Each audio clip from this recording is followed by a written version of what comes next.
ક્યાં વિચારોમાં ખોવાઈ ગઈ છું? દાદા તમે? હા બેટા, હું જોઉં છું કે જ્યારથી તારી સગાઈ થઈ છે ને ત્યારથી તું ઉદાસ રહે છે. આવું કેમ કરે છે બેટા? શું થયું છે તને? અરે બેટા, તારે તો ખુશ થવું જોઈએ કે તારી હગાઈ થઈ ગઈ છે. દાદા, હું કેવી રીતના ખુશ થાઉં?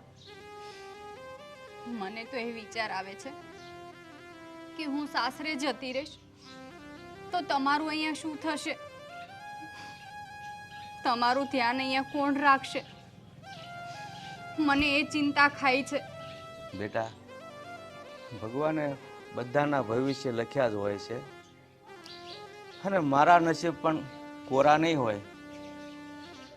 બસ મારી સગવડતા પણ એને જ કરવાની રહેશે. દાદા, આ બધી વાતો મન મનાવાની છે.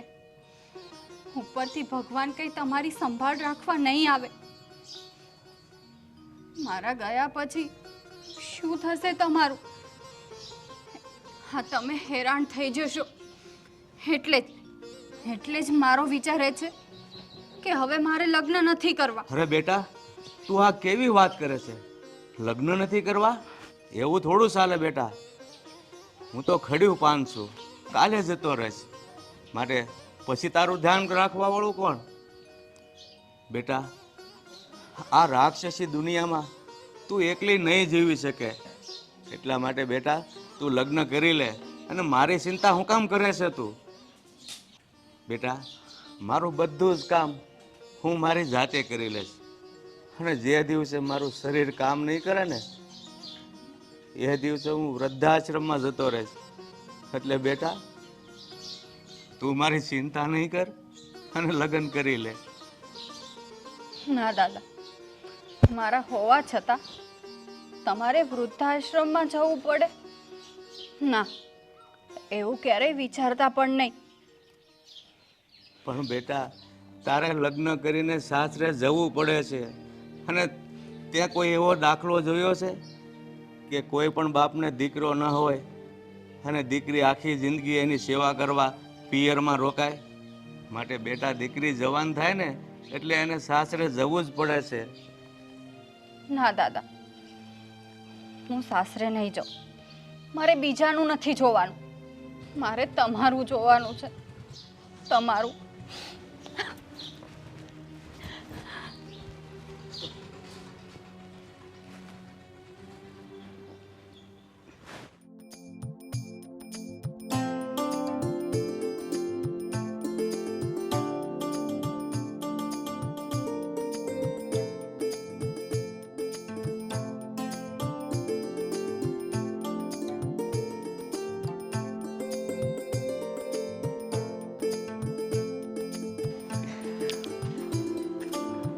આશા, તું આમ અચાનક આવ.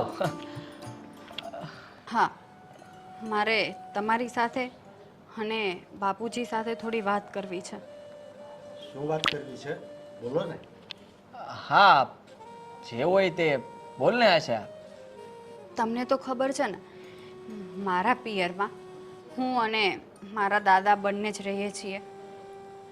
હા, તો એનું શું? તો હું આપણા લગ્ન પછી મારા દાદાને અહીં આપણા ઘરે રાખી શકું? ના હો, એ શક્ય નથી.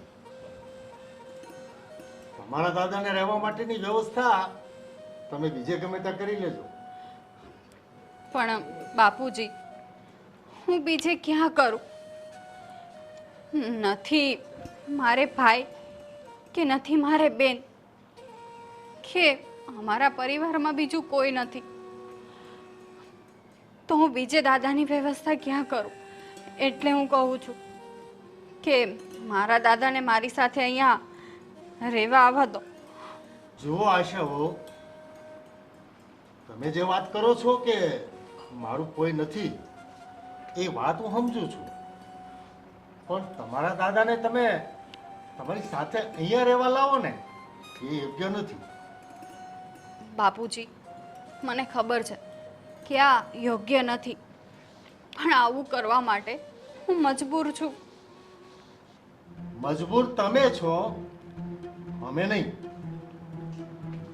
તમને જો મારી વાત ઠીક ન લાગતી હોય, તમે તમારી સગાઈ તોડી શકો છો. પપ્પા તમે આવી વાત ન કરો. શાંતિથી વાત કરો ને. અરે પણ હું ક્યાં ગુસ્સો કરું છું? હું તો શાંતિથી જ કહું છું ને. જો આશાને વાત ઠીક ન લાગતી હોય તો સગાઈ તોડી શકે છે. બાકી લગ્ન પછી કોઈ તમાશો કરે તો એ નહીં ચાલે. પપ્પા, હું લગ્ન પછી કોઈ તમાશો કરવા નથી માંગતી. હા તો બસ, હું ખાલી તમને પૂછવા જ આવી હતી. સારું, ચલો હું નીકળું છું. જય માતાજી. જય માતાજી.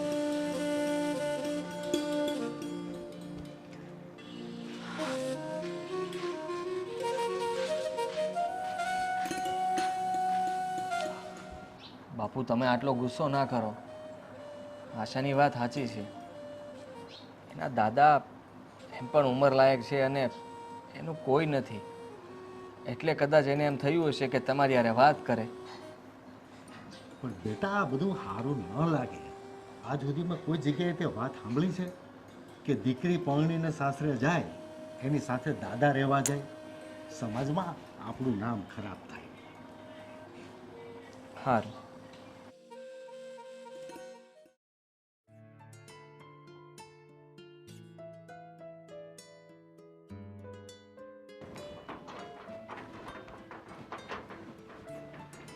અરે દાદા, જય શ્રી કૃષ્ણ. જય શ્રી કૃષ્ણ. અરે રાધા, તું આયા? હા દાદા, અરે આપણે સુરતમાં તો બાજુમાં જ રહેતા હતા. પછી મારા લગ્ન થઈ ગયા ને મારા ધણીને સરકારી નોકરી છે, તેની બદલી આ ગામમાં થઈ, એટલે પછી આયા જ રહેવા વહી આવ્યા. અરે બેટા, બહુ સારું કર્યું હો. અમને છે ને દાદા દીકરીને સુરતમાં પછી બહુ નહોતું ગમતું ને, એટલે અમે પછી ગામડે રહેવા વહી આવ્યો. ઠીક ઠીક, આયા જ રહેતા લાગો. હા, અહીંયા જ રહી. અરે દીકરી, તું આમ મને અચાનક મળી ગઈ ને તો મારું તો દુઃખ દૂર થઈ ગયું. બેટા, તારે મારું એક કામ કરવું પડશે. અરે બોલો ને દાદા, હું તમારી દીકરી જેવી જ છું ને. તમારે આમ મને પૂછવાનું થોડું હોય? તમે જે કહેશો ને એ હું કામ કરી દઈશ. શું કામ હતું? બેટા, હા, મારા દીકરાની દીકરી છે ને એનું હક પણ તો અમે કરી નાખ્યું છે, પણ હવે એ લગ્ન કરવાની ના પાડે છે. પણ કેમ એ લગ્ન કરવાની ના પાડે છે? કારણ કે મારી આગળ પાછળ કોઈ નથી, એટલે આશાને ચિંતા થાય છે કે મારા ગયા પછી મારા દાદાનું શું થાય, એટલે એ લગ્ન કરવાની ના પાડે છે. બેટા, તું એક કામ કર, મારા ઘરે આવ અને તું આશાને સમજાવ કે બેટા, તું લગ્ન કરીને સાસરે જાઈશ ને પછી તારા દાદાનું ધ્યાન હું રાખીશ. જો દાદા, તમે કહો છો તો હું આશાને સમજાવી દઉં, પણ આશાના ગયા પછી હું તમારું ધ્યાન નહીં રાખી શકું, હું તમને હાચવી નહીં શકું. કારણ કે આ તો તમે મારા બાપના ઠેકાણે છો, એટલે કહું છું કે મારા ધણીનો સ્વભાવ બહુ ખરાબ છે. એ મને કોઈના ઘરે બેહવા ઉઠવા નહીં જવા દે, કોઈનું ધ્યાન નહીં રાખવા દે. અરે બેટા, એમાં મૂંઝાઈ હું ગઈ. તારે છે ને મને હારી નથી રાખવાનો, પણ આશા હાર રવાઈ જાય ને પછી હું મારું જીવન મારી રીતે જીવી લઈશ. તારે બસ આશાને ખોટો દિલાસો દેવાનો છે. કઈ વાંધો નહીં દાદા, મારે અહીંયા એક આ શેરીમાં કામ છે ને, એ પતાવીને પછી હું આવું આશા પાસે એને સમજાવું. હા બેટા, હું ઘરે જાઉં છું અને તું તારું કામ પતાવીને જલ્દી આવજે અને એટલું મારું કામ કરી દેજે. અરે તમે મારા બાપાની જગ્યાએ છો, હાથ થોડા જોડવાના હોય. હાલો, હું હમણાં આવું છું. હા બેટા, આવજે હો. હા.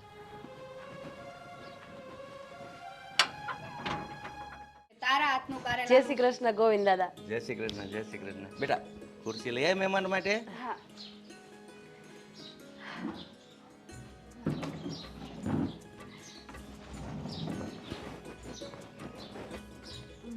દાદા, આ બેન કોણ છે? મને ઓળખાણ ન પડી. અરે બેટા, આ રાધા છે. આપણે સુરતમાં વેલંજા રોડ ઉપર રહેતા હતા ને, ત્યાં આપણા પાડોશમાં જ રહેતા હતા, અને પછી એ લગ્ન કરી નવસારી વહી ગઈ અને આપણે ગામડે રહેવા આવતા રહ્યા. અને પછી એનો ધણી છે ને નોકરી કરે છે, અને એના ધણીને ગામડામાં નોકરી લાગી, એટલે એ આપણે હારે રહેવા વહી આવ્યા. સારું.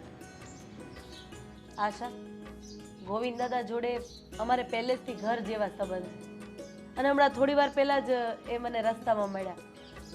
તો એમણે મને એક વાત કરી અને તને સમજાવવાનું કીધું છે. કઈ વાત? આશા તો લગ્ન કરવાની ના પાડે છે. હા, હું લગ્ન કરવાની ના પાડું છું. કેમ કે મારે મારા દાદાને છોડીને ક્યાંય નથી જવું.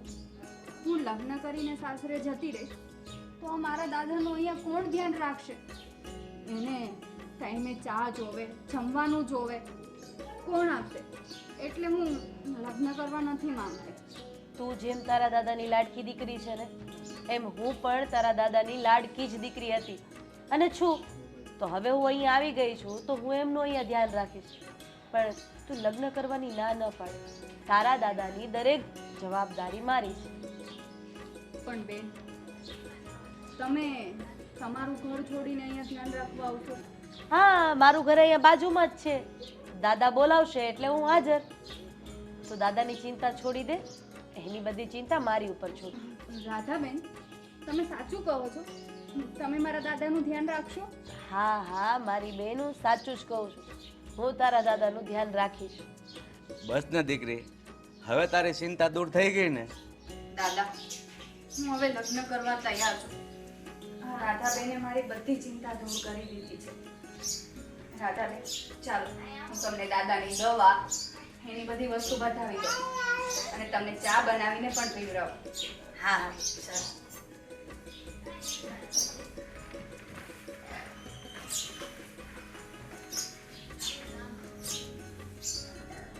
આશા મારી દીકરી, મને માફ કરજે. મારે રાધા સાથે મળીને ખોટું બોલવું પડ્યું. પણ જો હું આવું ન કરત ને તો તું સાસરે ન જાત, અને તું સાસરે ન જાત ને એવું મારે નહોતું કરવું.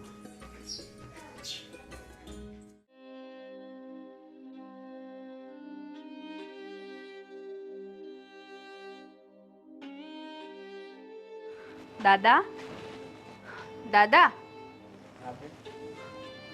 દાદા, તમને તો તાવ ભર્યો છે. હા, રાધાબેન ક્યાં છે? દાદા, દાદા, તમને તો કેટલો તાવ ભર્યો છે.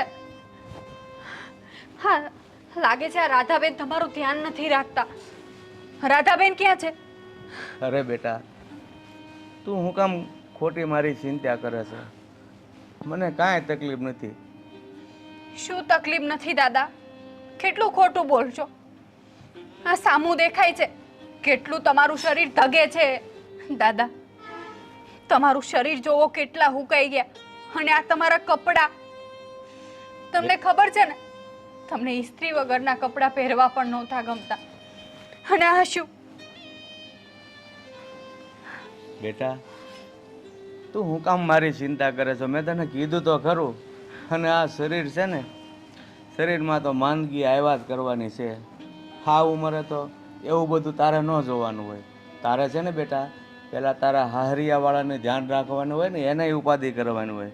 હું તો ખેડ્યું પાન છું બેટા, હું કામ મારી ચિંતા કરે છે? બસ દાદા, અત્યાર સુધી તમે જે બોલ્યા ને એ બધું મેં માન્યું. અને હું મારા સસરાવાળાનું ધ્યાન રાખું જ છું, પણ તમારું ધ્યાન રાખવાની પણ મારી ફરજ છે. અને આ રાધાબેન ક્યાં છે? બોલો મને. બેટા, મેં તારાથી એક વાત છુપાવી હતી. મારાથી? શું વાત? હા બેટા, રાધાબેનને મળીને હું તારી પાસે ખોટું બોલ્યો હતો. કારણ કે તું કહેતી હતી ને કે હું સાસરે નહીં જાઉં તમને એકલા મૂકીને, એટલે મેં અને રાધાએ બે મળીને ખોટું બોલ્યું. બેટા, માફ કરી દેજે, પણ હું તારી ખુશી માટે ખોટું બોલ્યો છું.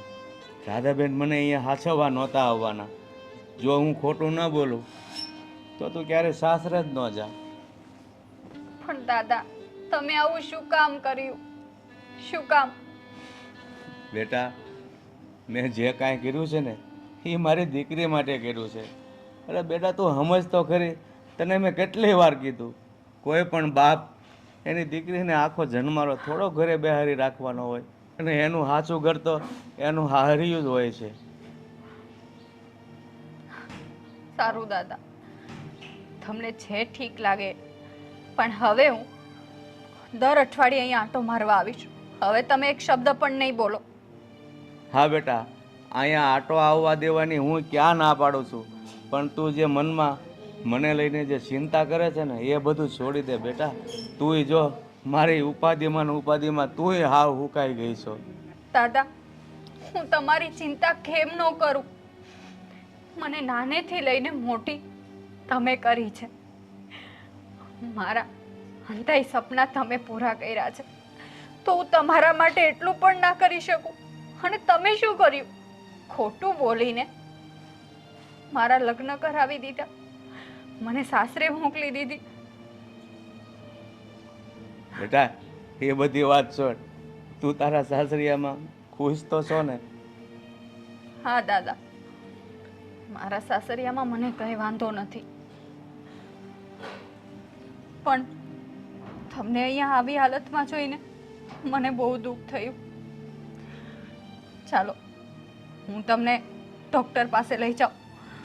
તમને કેટલો તાવ ભર્યો છે. ચાલો દાદા.